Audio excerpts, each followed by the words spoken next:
Okay, so today we're going to break down Cassia.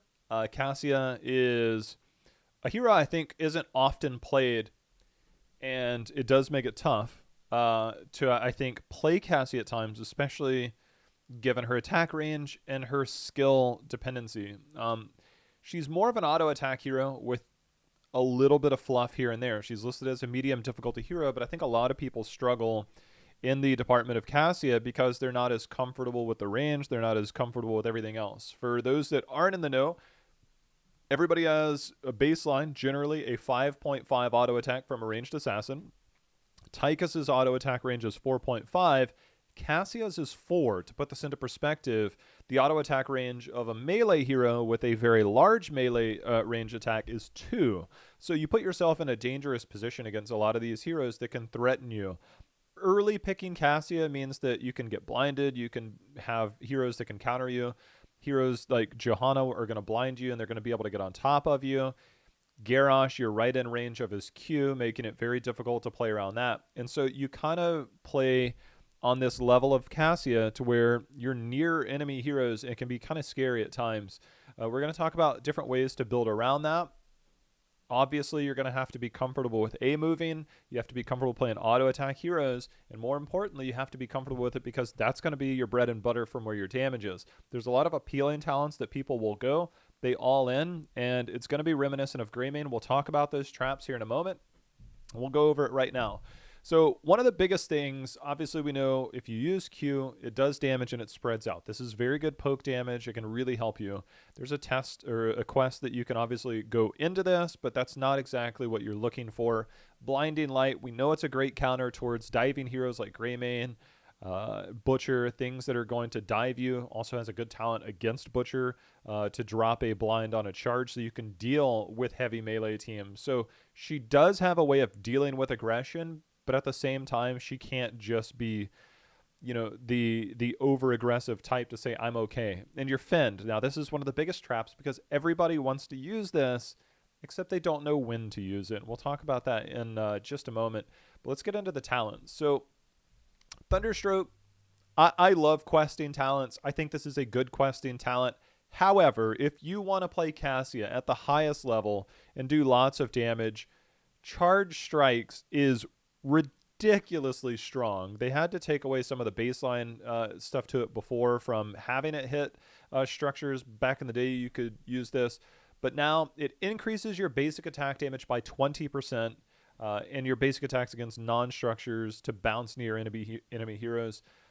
Now, the extra damage here is really good. So it's an 8-second with a 20-second cooldown. So you have a 12-second downtime of having regular autos.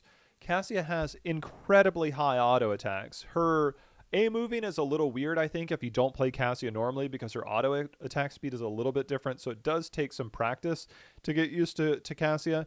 But Charge Strikes is something you can basically use on cooldown and it's never wrong. It's similar to an Inner Beast with Greymane of, can I use this now? Am I going to get the maximum value out of this? Can I get these auto attacks out? Charge Strikes is ridiculously powerful because not only does it do the bonus damage, but you're also getting the bounce splash damage. This is incredibly impactful in a team fight on basically every map. If you're going against a solo tank on triple range, you might consider elsewhere, but the increased basic attack damage is still really good. Seraph's Hem, this has to be an extremely niche situation where you've got like a Butcher and an Illidan on the other team, and you can do this. Remember, you're going to get bonus damage to blinded targets. So if you can find a way to get that from a Johanna, who's a very common tank, it's going to help a lot. You're going to get 40 physical armor, plus you're going to get bonus damage to blinded targets. It's the passive here. You deal 20% increased damage to blinded targets. So it is appealing to blind somebody, auto attack them. It's really even more appealing to blind somebody and then press E, but that's really dangerous. You need to be moving. You need to always have your 40 physical armor up. Whenever you go and defend, you no longer have that 40 physical armor. Remember that. But Charge Strikes, very good for everybody trying to dive. It's just any point control ability, any point control objective, which is almost every single one of them, you'll benefit from Charge Strikes. At level 4, Ring of the Leech is really good, and it's almost impossible to pass up. You heal for 25% of the damage you deal to blinded enemies. So even if you're blinding just one person on the front, 25% of that damage dealt. This also works, so if you blind, if you're in trouble, right? It's like, I need to get away, but I'm probably going to die. How can I stay alive a little bit longer? How can I trade? If you're being dove by 3 people and you know it's the point of no return, you can drop W and then hit E and try and hit onto multiple targets. You're going to get that extra healing from that. And Fend is a really high damage ability. But Ring of the Leech is good for sustaining in a fight. You now have, remember, it's 25% of the damage you dealt. And the fact that you're going charged strikes means you're doing more damage, which overall just means more healing. And remember that that's where the synergy is coming in there. Inner Light, I mentioned maybe a Butcher, combo, or maybe you've got an Illidan who's hunting you, which shouldn't really matter because you can just A-move and you have 40 armor and Illidan doesn't do anything to you. But if you're going against a Butcher, getting charged and stunned and dropping this AoE blind is good. It also increases the radius of it. That's a very rare circumstance. Other than that, Ring of the Leech should be the pick. You're going to be blinding people. You can use this and you can go E and you can do all of that stuff. But again, all the times you're pressing E, you probably shouldn't. Level 7. Now, this is one where I think a lot of people don't pick it because it's another activatable. And I think that's something at lower levels. People are afraid of adding another button to press. They don't want to be they want to have their base kit and they don't want to have to think about, I need something else to happen for me to do this. Plus, I have to remember to press that button. Surge of Light is so good, because this is really, really easy. You should pretty much always be A-moving. The idea that you're going to take 500 damage is pretty high. The idea now that you have even more damage, more burst damage, 210 damage baseline, obviously the scales, but now just A-moving, meaning that you're taking 500 damage with that active. It's really easy to get this on you. If somebody's diving you, you can stay on top of them. You can blind them. You can press D now. There's going to be all kinds of ways you can utilize this. And the area on this is actually massive. Like, it's really big when you think about Cassia, the way she functions. But the area of Surge of Light, it's very generous. Now, Impale is something that I'll pick because you can get away with it. Enemies below 60% health take 50% increased damage from Fend. And Fend being one of the highest damage abilities in the game, the problem with this is that you have to be able to impale to get that. Going into melee range as Cassia is really scary. You're already in a small auto attack range, and I think this is a good time to address Fend. Fend should be an execution ability. It should not be I want to get you from 60 to 30% health. It should not be I want to get you from 50 to 20% health. It should be I want to get you from 20% health to 0. I want my team to have so much CC. If we've got somebody alone and they're out there and we have CC and their team's not around and you have CC, by all means, press Q and then press E. You're going to get that burst damage. But for all intents and purposes, the majority of times you're playing Cassia, you see those juicy targets. You think, ooh, maybe I can get it. And then you E in. Once you E in, it's really scary. You no longer have your 40 physical armor. You're now stuck in melee range. You can assume that there's an ETC, a Diablo, a Johanna, a Mal'Ganis, a Garrosh, any of those heroes that would welcome you in willingly to say, please come in here. I would love for you to join me in this fight. And that's where a lot of people get it wrong with Impale, is that they'll go in and they're like, ooh, worth traded. In reality, you're admitting, again, if you've watched the other videos, you're admitting that if you trade willingly by pressing E, that the opposing player is better than you are. And you should never have that mentality. You should always think that I'm more impactful in these fights than the other heroes. There's very few times you would ever want to trade. If you're on your way out, yeah, you can try and figure things out. But don't go Impale. Surge of Light, you have to get used to using this. If you don't use this, you're doing it wrong. And you're missing out on a much higher ceiling than you could with Cassia. And I think a lot of people are just afraid to use this. But once you start to become more accustomed to just A-moving, which you should already be doing on this hero, Surge of Light becomes even better. At level 10, of course, Ball Lightning, I think, has the highest appeal. You have a 60-second cooldown on this. It's very generous cooldown. You can bounce this, and the enemy team, look, getting 2 to 3 bounces is already good enough. Getting maximum bounces is pretty OP. I think this pretty much speaks for itself, can be good. You can stay near a hero. You can stay on top of them. You can get more damage in. You can auto attack. You get them low. Then you put Ball Lightning on them. You pop your avoidance at level 7, and bam, they're dead because you just hit them for, between Ball Lightning. You get 2 bounces off that. You get your avoidance. All of a sudden, you've just done 1,000 damage off your heroic and a level 7 talent, not counting your auto attacks, your Q, and potentially your fend in that situation. Valkyrie, I think, is pretty underrated, but at the same time, I think it's a little clunky. I'm not a big fan of this. However, if you are going against an ETC, you should probably pick this unless you have reliable mosh pit interrupts. If you don't pick this versus an ETC and you don't have more than 1 or 2 interrupts that you can rely on, you're probably going to die at some point. You're already in a weird spot. You need to be able to help your team out. Valkyrie, you can pull and isolate heroes. The range on this, I'm not a big fan of. I feel it's a little bit clunky. It's got some weird mechanics to it. Sometimes it bugs out. I think they fixed a lot of it, but still, Ball Lightning, I think, is a very safe pick, very good. Valkyrie is, do I need that interrupt? And that's a good spot. Level 13. Now, I've seen some different picks here. Now, first off, you should not be going Lunging Strike. It increases the range and area by 20%, and it increases its duration, which means you are now stuck in melee range longer. If you have the belief that you can fend somebody for this long and not get punished for it, you are delusional. At lower ranks, people love to go E-build because they're like, ooh, I'm going to get this. If you're going E-build, do not pick E-build at level 13. This just makes you more vulnerable. You're now in there. You don't have that 50 physical armor. You're in melee range longer. It increases the range.